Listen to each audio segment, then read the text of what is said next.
नमस्कार साथियों, history classes के ऑनलाइन प्लेटफॉर्म पर आप सभी का स्वागत है। प्यारे साथियों, लंबे समय से कुछ विद्यार्थियों की डिमांड थी कि सर CUT के बारे में वीडियो बताइए और CUT के बारे में हमें अपडेट कीजिए। तो प्यारे साथियों, आज मैं आपके समक्ष CUT से संबंधित एक वीडियो लेके आया हूँ। जैसा आप देख रहे हैं, प्यारे विद्यार्थियों, CUT क्या है, CUT किन विद्यार्थियों के लिए ज़रूरी है, CUT का सिलेबस क्या है, CUT की फीस कितनी है, परीक्षा कब है, तमाम प्रकार के जो भी आपकी ओर से प्रश्न हैं और आप भी इन प्रश्नों का उत्तर चाहते हैं, तो प्यारे विद्यार्थियों, ये वीडियो आप लोगों के लिए है। इस वीडियो के अंदर आज अपन CUT के बारे में संपूर्ण जानकारी हासिल करने वाले हैं। जो भी क्लास 12th में पढ़ने वाले विद्यार्थी हैं, ये इस वीडियो को अंत तक जरूर देखें। अब ये CUT के अंदर जाने के लिए योग्यताएं क्या होनी चाहिए, इन सब को लेकर अपना बात करने वाले हैं। तो देखिए प्यारे विद्यार्थियों, जैसा आप यहां देख पा रहे हैं,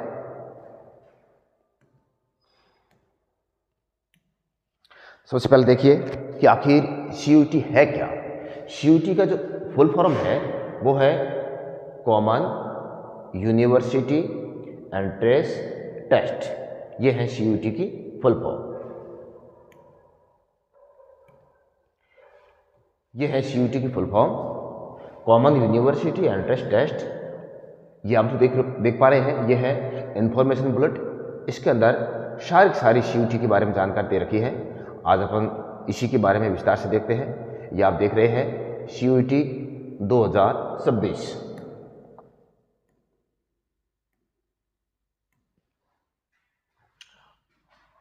अपन जानने वाले हैं CUT 2026 UG के बारे में। ठीक है, इनका एग्जाम कब होगा, किस प्रकार से होगा, परीक्षा पैटर्न क्या रहने वाला है, तमाम प्रकार के सिलेबस क्या रहने वाला है, तमाम प्रकार की जानकारी आज अपना हासिल करने वाले हैं।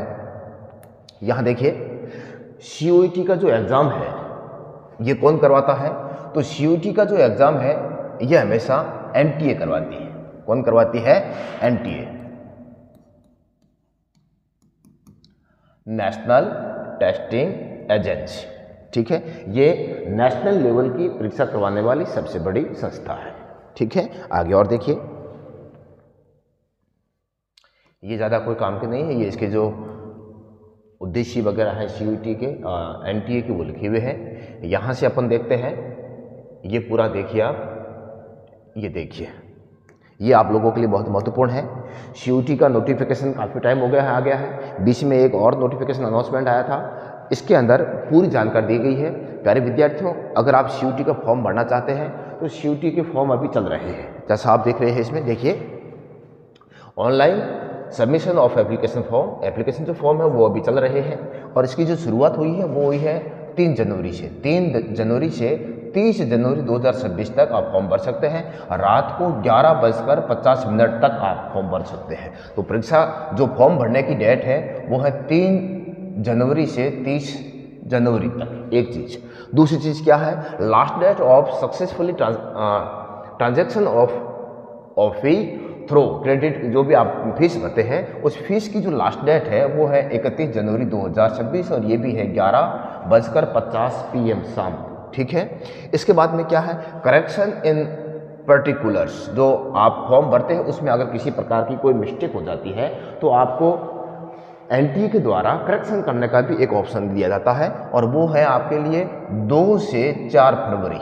ठीक है, 2 से 4 फरवरी। ठीक है, इन तिथियों को आप लिख लीजिए। 2 से 4 फरवरी तक आप फॉर्म के अंदर करेक्शन करवा सकते हैं। ठीक है, announcement of the city of examination. आपका एग्जाम कहाँ होगा, इसके लिए आपको सिटी जो है वो अनाउंसमेंट की जाएगी और ये आपकी वेबसाइट पर होगी। ठीक है, वेबसाइट पर ही देखा जाएगा कि आपका CUT का एग्जाम किस जिले के अंदर होगा। ठीक है, आगे अपने वेबसाइट पर भी बात करने वाले हैं। फिर देखिए, download admit card from the NTA website. ये भी फॉर्म, मतलब जो आपका एडमिट कार्ड है इसकी जानकारी भी आपके कहाँ होगी? वेबसाइट पर होगी। ठीक है, अब इसका एग्जाम कब होने वाला है? एग्जाम डेट जो है, एग्जाम ऑफ एग्जामिनेशन ये है संभवतः 11 से 31 मई 2026। ठीक है, 11 और 31 मई के बीच में अलग अलग शिफ्ट बनती है, तो उसके अनुसार आपका एग्ज़ाम हो जाएगा। ठीक है, बहुत अच्छा समय दिया है, मई के अंदर है। फिर है डिस्प्ले ऑफ रिकॉग्नाइज, इसमें तो कोई खास विशेष नहीं है, जो आंसर की है उसकी बात कर रहे हैं। ठीक है, इसकी आंसर की जो है ये भी आपकी वेबसाइट पर ही आएगी। अब इसकी जो वेबसाइट है वो क्या है, इस वेबसाइट को नोट कर दीजिए। आपका जो एडमिट कार्ड है वो भी इसी वेबसाइट पर आएगा, और जो आपकी सिटी है, कौन से सिटी के अंदर आपका एग्जाम होगा, वो भी इसी वेबसाइट पर आपको चेक करना पड़ेगा। तो इसको आप बार बार चेक करते रहिए, जो रिजल्ट आएगा वो भी वेबसाइट पर ही आएगा। तो उन सब के लिए ये एनटीए की वेबसाइट है। इस वेबसाइट पर COET आप देख रहे हैं, coet.nta.nic.in, इसके ऊपर सारी आप जो भी COET से संबंधित अपडेट है वो सारी आप यहाँ चेक कर सकते हैं। ठीक है, इसके बाद देखिए अब इसकी फीस क्या रहने वाली है।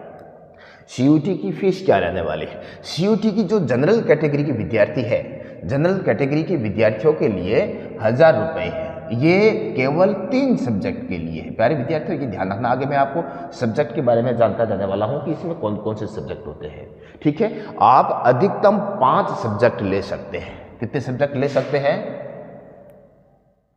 5 सब्जेक्ट ले सकते हैं। और 3 सब्जेक्ट की जो फीस है सॉरी 3 सब्जेक्ट की जो फीस है वो जनरल के लिए है 1000 रुपये, OBC के लिए है 900 रुपये, SC ST के लिए, PWD के लिए या PWBD के लिए, ठीक है, इनके लिए है 800 रुपये।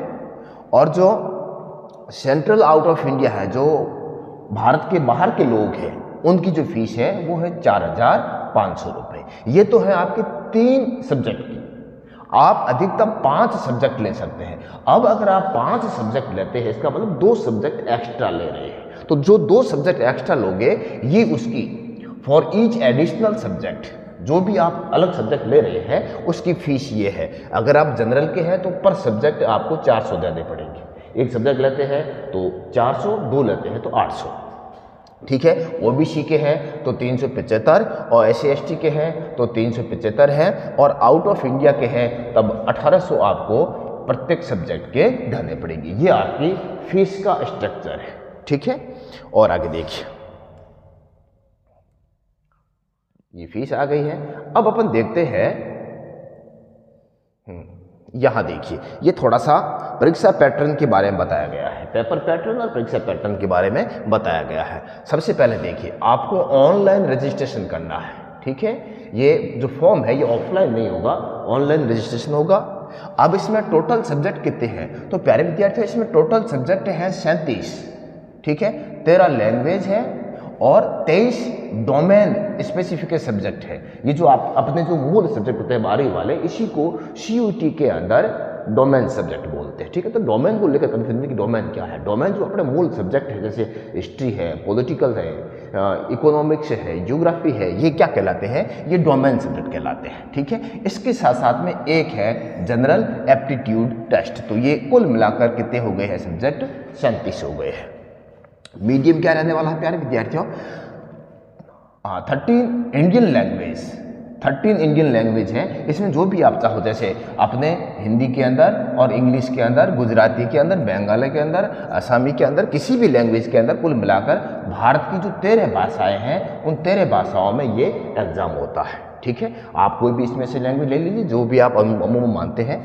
अब इसका सिलेबस क्या रहने वाला है, ये बहुत महत्वपूर्ण है प्यारे विद्यार्थियों कि COET का सिलेबस क्या है। प्यारे विद्यार्थियों, जो COET का सिलेबस है ये आप लोग देख पा रहे हैं, ये है लैंग्वेज का पोर्शन। ठीक है, लैंग्वेज, इसके ऊपर लेकर आगे बात करने वाले। वैसे मैं इसका सिलेबस लेके आया हूँ। और जो डोमेन सब्जेक्ट है, इसका जो सिलेबस है वो एज पर NCERT सिलेबस, जो NCERT में आप पढ़ रहे हैं वही आपका सिलेबस है। आप चाहे साइंस स्ट्रीम के हो, चाहे आप आर्ट्स स्ट्रीम के हो, चाहे आप कॉमर्स स्ट्रीम के हो, जो 12th क्लास का सिलेबस है वही सिलेबस आपके COET का सिलेबस है। ठीक है, इसके साथ साथ में ये जनरल टेस्ट है। ठीक है, जनरल एप्टीट्यूड टेस्ट। तो कुल मिलाकर बात यह है प्यारे विद्यार्थियों कि COET के अंदर 3 पार्ट होते हैं। मैं यहाँ आपको हल्का सा बता देता हूँ, COET के अंदर 3 पार्ट होते हैं। ठीक है, पहला तो हो गया है लैंग्वेज का, ये एक तो हो गया है लैंग्वेज का, ठीक है, ये हो गया है पार्ट 1 लैंग्वेज। ये जो पार्ट 2 है इसको अपन ले लेते हैं डोमेन का, ये हो गया है डोमेन, ठीक है, डोमेन सब्जेक्ट, ये हो गया है पार्ट 2, ठीक है। और तीसरा जो पार्ट है वो है जनरल सब्जेक्ट का, ये है जनरल सब्जेक्ट का, ये पार्ट हो गया है 3।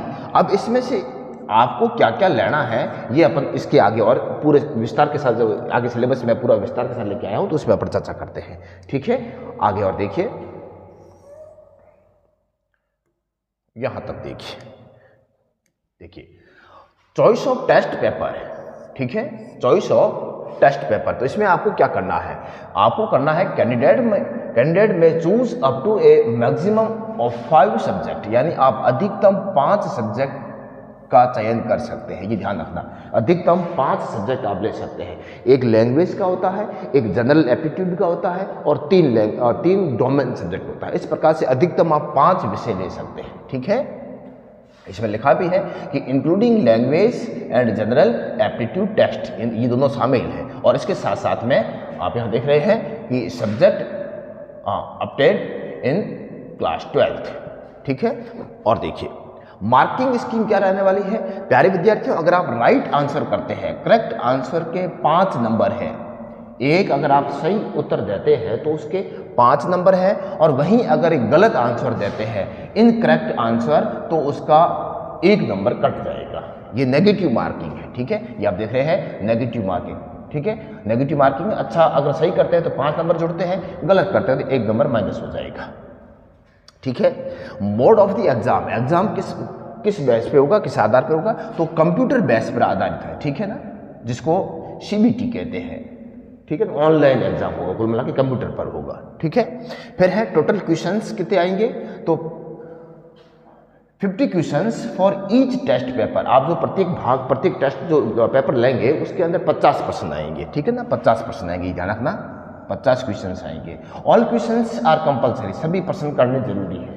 50 आएंगे एक पेपर का, जितने भी आप पेपर लेते हैं तो उसमें एक के अंदर 50 आएंगे, 50 के 50 करने जरूरी है। ड्यूरेशन कितना होगा, यानी समय कितना दिया जाएगा, duration for each test paper would be 60 minutes, आपको 1 घंटा दिया जाएगा, ठीक है, एक पेपर का आपको 1 घंटा दिया जाएगा, ये ध्यान रखना। शिफ्ट आपकी जो भी आगे बनती है वो शिफ्ट के अनुसार आपके प्रवेश पत्र के अंदर आपकी शिफ्ट के बारे में जानकारी दे दी जाएगी, ठीक है। ये तो हो गई है पूरी जानकारी। अब अपन देखते हैं कि फॉर्म को भरना किस प्रकार से है। फॉर्म को भरने के लिए प्यारे विद्यार्थियों, यहाँ से आपका 5वां बिंदु शुरू होता है कि फॉर्म को भरना कैसे है। देखिए सबसे पहले देखते हैं instructions for filling online application form. Online form भरने के यहाँ कुछ इंस्ट्रक्शन दे रखे हैं। सबसे पहले आपको क्या करना है, सबसे पहले आपको करना है, थोड़ा सा इसके ऊपर उठा लेता हूँ मैं, 2 स्टेप ले लेता हूँ, ठीक है। सबसे पहले आपको क्या करना है, सबसे पहले रजिस्ट्रेशन फॉर्म भरना है। स्टेप जो फर्स्ट है इसके तहत आपको रजिस्ट्रेशन फॉर्म भरना है, और रजिस्ट्रेशन फॉर्म जो है वो आपका ऑनलाइन ही होगा। कैसे होगा, देखो, registration for the online application form and note down the system generate application number. इसमें आपको जैसे रजिस्ट्रेशन करोगे तो आपको एक एप्लीकेशन नंबर दिया जाएगा, और इसके साथ साथ में आपको एक पासपोर्ट भी क्रिएट करना पड़ेगा। जो पासवर्ड है, ये पासवर्ड आपको क्रिएट करके पासवर्ड भी अपने पास में लिख लेने हैं, और जो आपको एप्लीकेशन नंबर मिलते हैं ये भी आपको अपनी कॉपी के अंदर कहीं लिख के रखने हैं। वापस इसी एप्लीकेशन नंबर से और पासवर्ड से इस एप्लीकेशन फॉर्म को दूसरे स्टेप में खोलना है, एप्लीकेशन फॉर्म, और इसके अंदर आपको अपनी पूरी इंफॉर्मेशन फिलअप करनी। देखा देख रहे हैं, filling up to personal details. इसके अंदर आपको सारी अपनी एजुकेशन है, क्वालिफिकेशन है, प्रोग्राम क्या, किसको सिलेक्ट कर रहे हो, कौन कौन से पेपर दे रहे हो, चूजिंग द एग्जामिनेशन सिटी, जो आप एग्जाम कहाँ दोगे, ये सारा जो है आपको इस दूसरे स्टेप के अंदर एप्लीकेशन फॉर्म के अंदर फिलअप करने हैं, ठीक है। आगे और देखिए, ये 2 स्टेप हो गए हैं। अब जो दूसरा स्टेप है, इस दूसरे स्टेप के अंदर ही आपको क्या क्या फिलअप करना है ये भी यहाँ दिखाया गया है। एक आपको अपना फोटो यहाँ अपलोड करना है, यहाँ देख रहे हैं अपलोड या स्कैन करके फोटो को अपलोड करना है। एक फोटो करना है, ये आप यहाँ देख रहे हैं, इसके अंदर फोटो है, और फोटो की जो साइज है वो यहाँ दे रखी है, ये फोटो की साइज है। ठीक है। इसके साथ साथ में आपको अपना सिग्नेचर अपडेट करना है, तो सिग्नेचर जो है इसको भी अपलोड करेंगे आप। इसकी जो साइज़ है ये यहाँ दे रखी है 10 KB से 50 KB तक। और इसके साथ साथ में डिसेबिलिटी, अगर आप किसी प्रकार से कोई विकलांग वगैरह है तो उसका भी सर्टिफिकेट आपको यहाँ लगाना पड़ेगा। ये हो गया है आपके इसी स्टेप के अंदर फॉर्म वाले में, ठीक है। इसके साथ में क्या करना है और आगे देखिए, ये सब कुछ करने के बाद में आपका ऑप्शन अगला आता है तीसरा स्टेप, और ये आता है पेमेंट के बारे में, ठीक है। जो थर्ड स्टेप है वो है फी पेमेंट, आपको पेमेंट करना है। और पेमेंट आप यहाँ सारा प्रोसेस देख रहे हैं, ऑनलाइन होता है पूरा ट्रांजेक्शन। ये आप चाहे नेट बैंकिंग से करो, चाहे क्रेडिट कार्ड से करो, डेबिट कार्ड से करो, किसी से भी करो, ठीक है ना। UPI ID से करो, किसी से भी करो, आप पेमेंट कर सकते हैं। पेमेंट करने के बाद में इसका स्टेप शुरू होता है चौथा। फोर्थ स्टेप देखिए, फोर्थ स्टेप जो है वो कुछ इस प्रकार से है। फोर्थ स्टेप के अंदर अब आपका फॉर्म पूर्ण रूप से फिलअप हो चुका है, तो फिलअप होने के बाद में क्या होगा, फोर्थ स्टेप के बाद में कंफर्मेशन पेज आएगा। ये कंफर्मेशन पेज है, इस कंफर्मेशन पेज को आप डाउनलोड कर लीजिए, सेव कर लीजिए, प्रिंट कर लीजिए, कॉपी करके अपने पास में रख दीजिए, ठीक है। ये इस प्रकार से आपका फॉर्म 100% फिलअप हो गया है और आप अपने पास में फॉर्म को रख दीजिए, ठीक है। ये जो पासवर्ड है उसके बारे में दे रखा है कि पासवर्ड किस प्रकार से बनाना है, इसकी पूरी ये जानकारी दे रखी है। और ये यहाँ कुछ संकेत भी दे रखे हैं कि इन सब का प्रयोग किया जाए, ठीक है। अब अपन देखते हैं कि सेंट्रल यूनिवर्सिटियां है कौन कौन सी।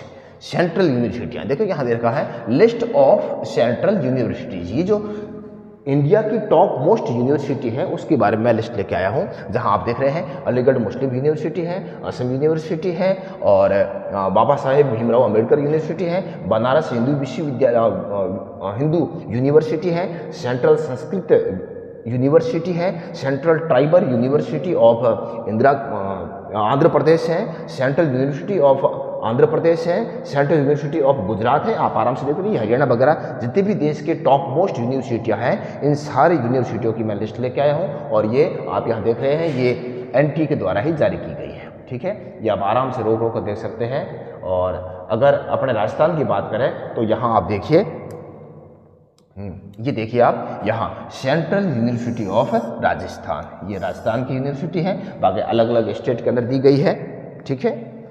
और आगे देखिए, ये जितने भी देश की टॉप मोस्ट यूनिवर्सिटियाँ हैं उन सब की यहाँ लिस्ट दे रखी है। और ये 29 तक आ गई है, ये आगे 30 से शुरू हो जाती है, ठीक है ना। आप रोक कर कौन कौन सी यूनिवर्सिटियाँ हैं, इसमें किस यूनिवर्सिटी के अंदर आपको अप्लाई करनी है वो आप आराम से किसी से पता कर लें। और पता करने के बाद में ही ये 48 टोटल देश की जो टॉप मोस्ट यूनिवर्सिटियाँ हैं जो CUT के माध्यम से आपको अलॉटमेंट होगी, उसकी लिस्ट यहाँ दे रखी है। इसके बाद में आगे अपन और देखते हैं, ये 48 हो गई है।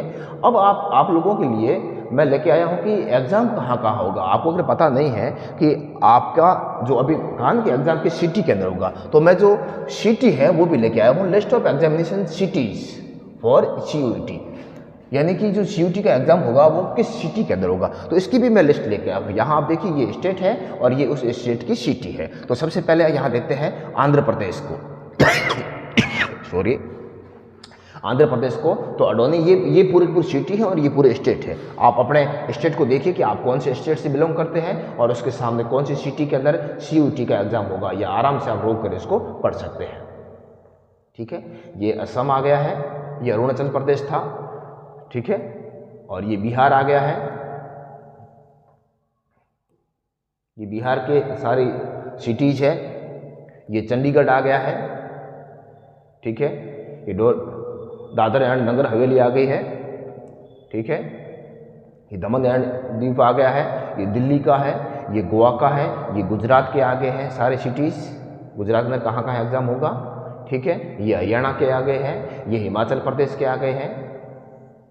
आप जिस स्टेट के हैं वहाँ देख लीजिए, ये हिमाचल प्रदेश के हैं, ये जम्मू एंड कश्मीर के हैं, ठीक है, ये झारखंड के हैं। देश के अंदर जहाँ जहाँ एग्ज़ाम होता है और वो कौन कौन सी सिटीज में होगा वो सारा दिया हुआ है। ये केरला का है, ठीक है, ये लक्षद्वीप का है, ये मध्य प्रदेश की सिटीज है, ये सारे मध्य प्रदेश की सिटीज है। आराम से आप रोक के देख सकते हैं, ये महाराष्ट्र की है,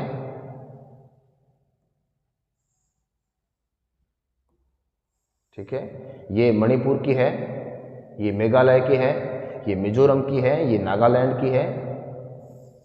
आप कहोगे कि सर राजस्थान का आ नहीं रहा है, राजस्थान का जस्ट आने वाला है, देखिए ये उड़ीसा की सिटीज है, ठीक है, और इसके साथ साथ में ये पांडुचेरी की है, ये पंजाब की है, और ये आ गया है राजस्थान।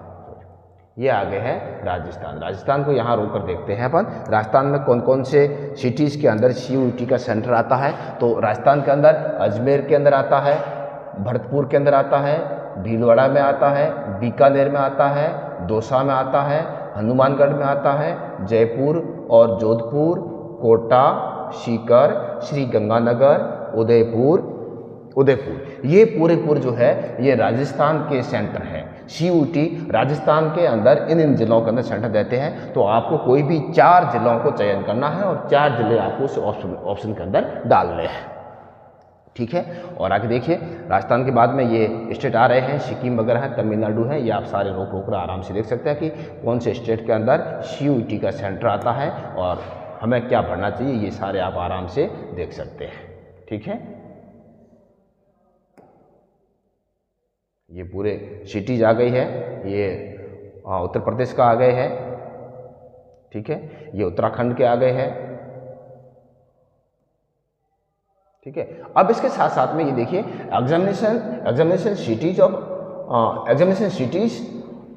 आउटसाइड इंडिया, ये आउटसाइड इंडिया है, मतलब इंडिया से बाहर भी CUET का एग्जाम होता है। देखिए आप, इंडिया से बाहर भी CUET का एग्जाम होता है। और इंडिया से बाहर कहाँ कहाँ होता है, तो देखिए बहरीन, जर्मनी, इंडोनेशिया और कुवैत, मलेशिया, नेपाल, सिंगेरिया, ओमान, ये सारे जो देख रहे हैं आप, ये इंडिया से बाहर भी CUET का एग्जाम होता है। इसके साथ में ये और ऑप्शन दे रखे हैं, देखिए कतर है, सऊदी अरब है और सिंगापुर है, ये UAE है, ये सारे आपके वाशिंगटन है। देखो ये पूरे इंडिया से बाहर CUET का सेंटर है। तो केवल इंडिया में नहीं होता है बल्कि CUET का एग्जाम आउट ऑफ इंडिया भी होता है, ठीक है।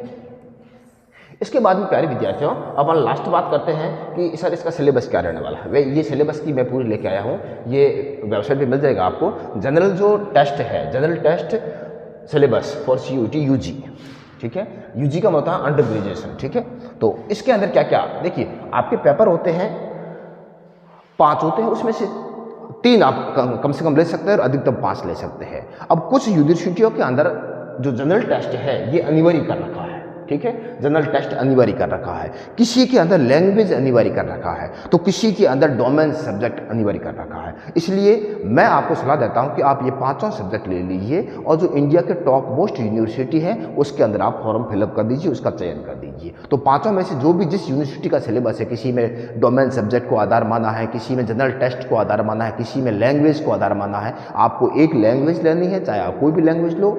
एक आपको जनरल टेस्ट लेना है, पेपर 2 हो गए हैं, और 3 आपको डोमेन सब्जेक्ट लेने हैं। इस प्रकार से आपके कुल कितने हो जाते हैं 5। तो नंबर 1 है जनरल टेस्ट। ये जनरल टेस्ट का सिलेबस है, आप यहाँ देख रहे हैं, ज़्यादा नहीं है, नॉर्मल है, ये जनरल टेस्ट है। जनरल टेस्ट के अंदर क्या आने वाला है, देखिए ये इसके अंदर आने वाले हैं जनरल नॉलेज, करंट अफेयर, तो सामान्य ज्ञान और समसामयिक मामले आने वाले हैं। इसके साथ साथ क्या है, जनरल मेंटल एबिलिटी और न्यूमेरिकल एबिलिटी, सामान्य मानसिक क्षमता और संख्यात्मक क्षमता, ठीक है। इसके साथ साथ में रीजनिंग आने वाली है। रीजनिंग के अंदर भी आप देख रहे हैं अलग अलग क्वेश्चन आने वाले हैं। तो तर्क क्षमता है, इसके अंदर ये सारे आने वाले, बीजगणित, ज्योमेट्री जो भी है यहाँ मैंने लिखे हैं, आप इसको आराम से देख सकते हैं। इसके साथ साथ में लॉजिकल एंड एनालिटिकल रीजनिंग आने वाली है, तार्किक और विश्लेषणात्मक तर्क क्षमता ये भी आने वाली, ठीक है। इसके साथ साथ में general science and environment, literary, तो सामान्य विज्ञान और जो पर्यावरण साक्षरता है इसके बारे में आपका पूरा ये पेपर कौन सा होगा, ये पेपर होगा आपका प्यारे विद्यार्थियों जनरल एप्टीट्यूड का, ठीक है। ये जनरल एप्टीट्यूड है, जनरल टेस्ट होगा, ठीक है। इसके बाद में जो दूसरा सिलेबस है ये अपन देखते हैं। ये तो हो गया एक का। दूसरा सिलेबस है, ये है आपके हिंदी का। अगर आप हिंदी लेते हैं तो हिंदी के अंदर क्या क्या पढ़ना है। हिंदी और इंग्लिश का जो सिलेबस है इसका ध्यान रखना प्यारे विद्यार्थियों, 12वीं का सिलेबस नहीं है, इसके अंदर अलग ही सिलेबस है हिंदी इंग्लिश का। देखिए हिंदी का देखते हैं, हिंदी और इंग्लिश का सेम है।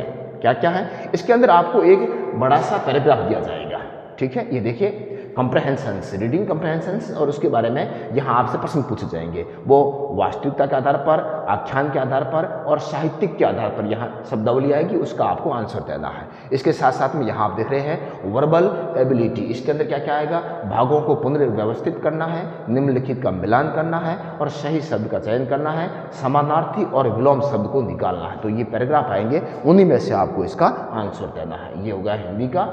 ऐसा ही आपके इंग्लिश का सिलेबस, इंग्लिश का और हिंदी का सेम है। ये यहाँ मैं लेके आया हूँ इंग्लिश लैंग्वेज का, तो इंग्लिश लैंग्वेज के अंदर भी ये सेम चीज़ है, ठीक है। इनका बारहवीं से मतलब नहीं है। ये देखिए ये सेम आया है, वास्तविक, आख्यान, साहित्यिक और इनके साथ साथ में भागों को पुनर्व्यवस्थित करना, निम्नलिखित का मिलान करना, सही शब्द का चयन करना और समानार्थी और विलोम शब्द, ये हिंदी इंग्लिश का हो गया है। इसके साथ साथ में आपके जो डोमेन सब्जेक्ट होते हैं, अब डोमेन में आपको क्या करना है, सबसे पहले अपन लेते हैं ज्योग्राफी को। ज्योग्राफी का सिलेबस क्या है, तो यहाँ आप देख रहे हैं ज्योग्राफी के अंदर 12th क्लास के अंदर 2 किताबें हैं प्यारे विद्यार्थियों।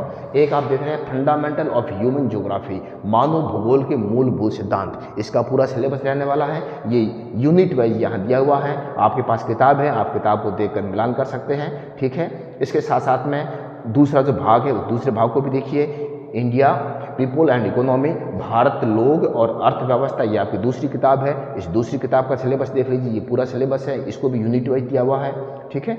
और देखिए तीसरी डोमेन, ये पहला डोमेन आ गया है। दूसरा डोमेन देखते हैं, ये आपका आ गया है पॉलिटिकल साइंस। पॉलिटिकल साइंस का सिलेबस क्या रहने वाला है प्यारे विद्यार्थियों, तो इसका भी देखिए। पॉलिटिकल साइंस के अंदर भी 2 किताबें हैं। पहली है political in Indian since independence, इसका है आज़ादी के बाद से भारत में राजनीति, ये पहली किताब है। इसके पूरे यूनिट दे रखे हैं, आप देख रहे हैं ये पूरे चैप्टर दे रखे हैं, ठीक है। इनको भी अपने किताब से मिलान कर लें। और इनके साथ साथ में जो दूसरी किताब है, इस दूसरी किताब का नाम है, आप देख रहे हैं समसामयिक विश्व राजनीति, तो इसको भी देख लीजिए। ये 2 किताबें पॉलिटिकल साइंस की हो गई हैं, ये डोमेन सब्जेक्ट के रूप में आ जाएगा आपका। इसके बाद में अपन तीसरे सब्जेक्ट को देखते हैं, और तीसरी सब्जेक्ट में लेके आया हूँ हिस्ट्री। हिस्ट्री का भी सिलेबस देखिए। हिस्ट्री के अंदर प्यारे विद्यार्थियों 12th क्लास के अंदर 3 किताबें हैं, और तीनों किताबें भारतीय इतिहास के कुछ विषय नाम से प्रसिद्ध हैं। जैसे आप देख रहे हैं थीम्स इन इंडियन हिस्ट्री, तो ये है themes in Indian history part 1, और ऐसे ही पार्ट 3 है। एक के अंदर 4 चैप्टर हैं, आपको पता है, तो ऐसे करके इसके अंदर कुल 12 चैप्टर हैं, ठीक है। ये 9, 10 और ये 12 चैप्टर हैं, तो 12 चैप्टर इतिहास के अंदर है। इस प्रकार से आप प्यारे विद्यार्थियों किसी भी विषय को पढ़ते हैं, चाहे आपके पास में आर्ट्स स्ट्रीम हो, चाहे साइंस हो, चाहे आपके पास में कॉमर्स हो, आपके पास में जो भी स्ट्रीम है, चाहे आप एग्रीकल्चर के भी हो, आपका जो 12th का सिलेबस है वो ही आपके CUET का सिलेबस है, ठीक है। इसमें कंफ्यूज नहीं होना है। आपका जो 12th का सिलेबस है वही आपके CUET का सिलेबस है, और इसके अलावा जो हिंदी का है, इंग्लिश का है या जनरल एप्टीट्यूड का है, ये सिलेबस यहाँ इसमें दे रखा है। इसको आप अच्छी तरह से कवर कीजिए और CUET की अच्छी तैयारी कीजिए, और देश की जो टॉप मोस्ट यूनिवर्सिटीज़ है वहाँ से आप ग्रेजुएशन करके एक बहुत ही अच्छी सम्मानजनक स्थिति में अपनी अध्ययन को जारी रखिए। यहाँ से अगर आप ग्रेजुएशन करते हैं तो डेफिनेटली आप बहुत ही अच्छी पोस्ट पर जा सकते हैं, आपकी अच्छी तैयारी हो सकती है, और इनके साथ साथ में आप आने वाले समय में किसी प्रशासनिक पदों पर जाने योग्य बन सकते हैं। इसी के साथ में मैं आज के इस कंटेंट को, इस वीडियो को यही विराम देता हूँ। जय हिंद, वंदे मातरम।